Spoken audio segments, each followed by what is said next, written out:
vây răng trên xe ni kinh dân kinh hiền cái cho ngõ bấy lệ in cái ta lâu kia lệ in cái suy lung lom tê hi và kim lệ nghe cái ring thì ta sâu con cái đình chuyện hát xin nó đi mình về là cái vây ông sẽ hiền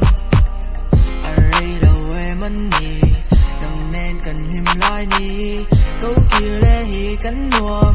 cái lâu chua nô cái ruộng lúc lâu xin muốn công gió tu đã xong cái kết tổ mình đêm đó nấu ấm mì nâng ai cái cho ta khi nâng nên cầm bia tu cái nít là tu đến năn nhắm vui uy đặc xin nó có vui rồi mày ăn ăn ra mất ta anh na cái tí cái tuổi dấu lòng có vây răng trên xe ni kinh dân kinh hiền cho ngõ bấy lệ in cái ta lâu kia lệ in cái suy lung lom tê hi